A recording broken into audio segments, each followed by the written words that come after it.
So, like I told you at the top of the podcast, I do have another question from my friend. And let me just say, most Pistons fans, they are not going to like this final topic. And let me just say, before I get into it, this is, I would not do this. I'm not advocating for the Pistons to do this. So the question was, should the Pistons trade Cade Cunningham? And I'm looking at it this way. The Pistons are essentially in year one of their rebuild because every season since they drafted Cade has been worse than the one before. And if you're not building on any type of success, your rebuild to me automatically restarts every offseason. So we're essentially in year one of the rebuild. Cade is coming up on his rookie extension, which we all know he's going to sign. I doubt he's the first rookie that ask out. But my biggest fear is that Cade Cunningham is going to be on the Pistons, putting up all-star like numbers on a bad team, won't have any success, won't get a taste of the playoffs with the Pistons. And when his rookie contract is, I mean, when his first extension is coming up, he's going to ask to be out. I don't want to see Cade and really any of the young guys on this team if they're not going to win. I don't want to watch Cade for the next 5 or 6 years and it just be disaster and disappointment after disaster and after disappointment. I don't want to see that. I don't think any fan does.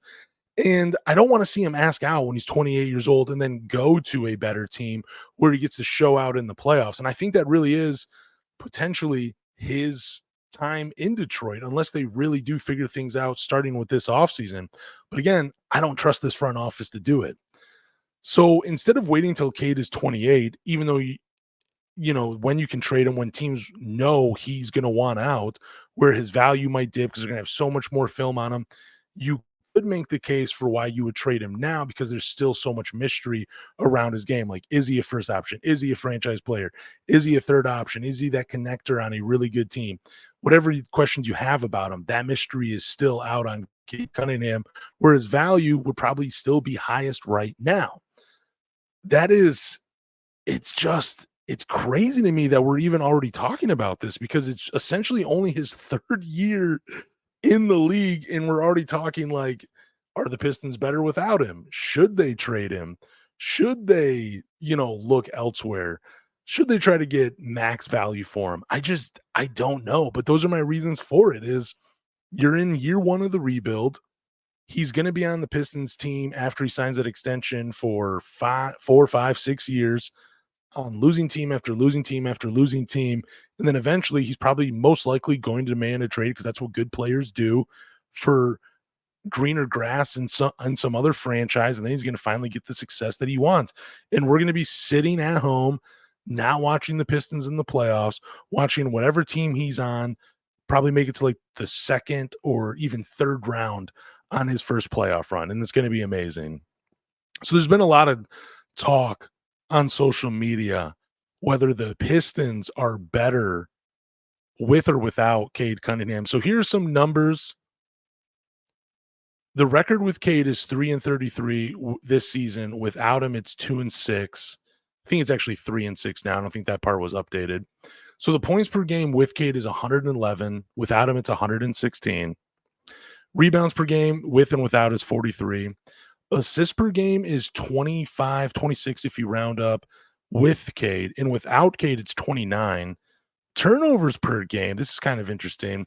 With Cade, it's around 15, 16 if you're rounding up. And without him, it's 12.6 or 13. Field goals made and their percentages, 41 and then 46.8%. And then without him, they're making 43 or 44 shots at 49%. I'm actually kind of surprised. I thought that was actually lower when I put that in. But either way, Cade is generating some offense, but it looks like the offense is better. I mean, you can tell just by the points per game, it's better without Cade. And then the three-pointers made in percentage is 10 at 34, and without him, it's 13 and 39. So, really, what is the reason why the Pistons are better without Cade? I really just think it comes down to what Monte is putting out on the floor and what type of offense he's trying to run. I feel like when Cade's on the floor, and I'm not the only one that thinks this, they just keep trying to run this heliocentric offense like he's Luka Doncic. And when he's not on the floor, they're playing more free with a little bit more movement. They got to figure out how to play with more movement with Cade on the floor. That's just what they have to do. I personally would love to see it when Cade and Jaden Ivey on the floor. I was just talking to someone about this, that if the Pistons were trying to push it, they would put the ball in Jaden Ivey's hands and let him run the transition offense and just try to attack the rim. And then if like you can't get any buckets in transition, that's when you go to the half court stuff and you give it back to Cade and let him do his thing. That's a great way where I think you could figure out how to use both these players on the team, and then also combined what you're doing without him and what you're doing with him. But again, that's Monty's job. It's not mine. I'm actually surprised that the numbers are better without Cade, but then again, I'm also not, just because I've watched every single one of these games and the offense does seem to stagnate with Cade. It's almost like everybody's just waiting around for him to create something versus just moving and creating offense for themselves. But again, that's Monty's job. Hopefully he figures out before, it gets too bad in Detroit, even though